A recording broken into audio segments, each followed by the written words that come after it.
Halo.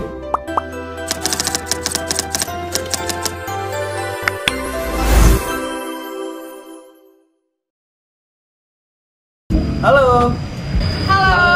Halo. Halo. Halo. Perkenalkan, kami dari kelompok 7 IoT Fakultas Hukum Universitas Diponegoro dengan anggota kelompok Ramadhani Arosat. Saya Dini Kasih Karema. Saya Bintang Nabila Lautani Nadim. Saya Rakita Obakire. Saya Albert Immanuel Simbolo.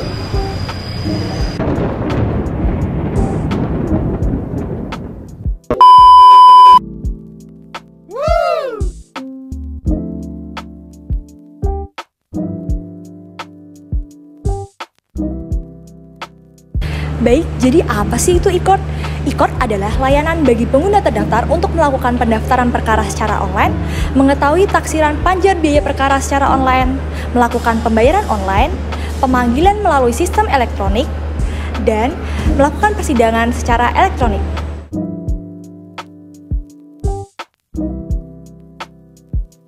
Baik, dasar hukum aplikasi e-court adalah Peraturan Mahkamah Agung Nomor 3 Tahun 2018 tentang administrasi perkara pengadilan secara elektronik yang telah diundangkan pada tanggal 4 April tahun 2018.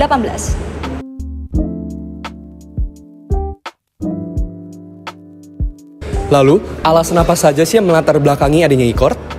Yang pertama itu dengan adanya eksistensi dari e-court ini sendiri dapat memberikan banyak kemudahan akses terutama dalam sistem peradilan. Di mana e-court ini sendiri menyediakan dan juga memfasilitasi sistem peradilan secara seluas-luasnya bagi para individu yang memiliki tempat tinggal atau domisili jauh dari pengadilan secara fisik ataupun memiliki keterbatasan dari mobilitas. Yang kedua, adanya penghematan dalam hal biaya dan waktu, di mana para pihak yang terlibat dalam pengadilan dapat melakukan ataupun mempercepat proses hukum dengan adanya bantuan dari teknologi, seperti pengajuan dokumen, melakukan sidang, dan juga pengambilan keputusan secara daring. Dan yang ketiga, menjamin keamanan dan juga penyimpanan data, di mana para pihak yang terlibat dalam pengadilan dapat dengan mudah menyediakan sistem keamanan terkait halnya dalam hal informasi ataupun dokumen hukum yang disimpan dalam format digital. SPB-nya pun diatur di dalam Perpres nomor 95 tahun 2018 tentang e-court.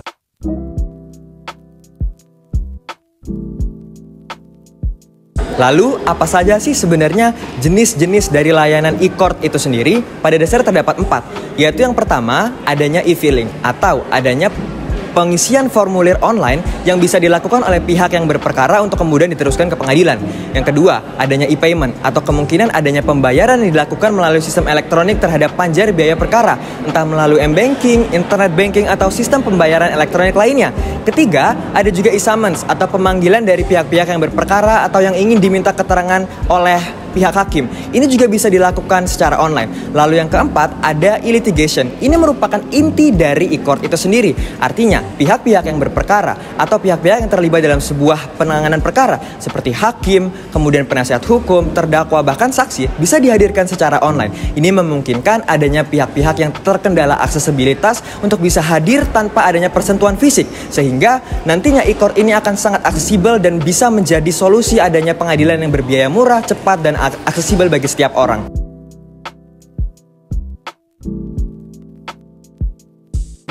Nah, e-court sendiri memiliki kelebihan, yaitu yang pertama dari segi waktu.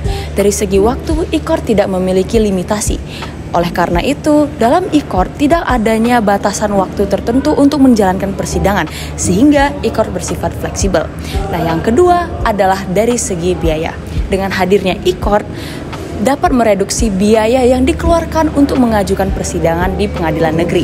Oleh karena itu, e-court bersifat aksesibel bagi siapapun karena kita menggunakan platform online seperti Zoom maupun MS Teams.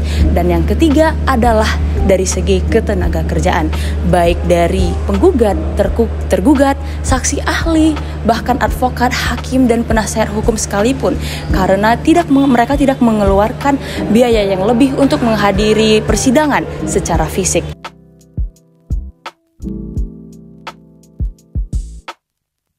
Selain kelebihan, e-court juga memiliki kekurangan, yaitu sejumlah wilayah yang belum memadai sarana dan prasarana dan juga belum banyak pengacara yang menggunakan sistem e-court ini. Baiklah, sekian dari hasil pemaparan materi kami dari kelompok 7. Terima kasih atas perhatiannya dan sampai jumpa.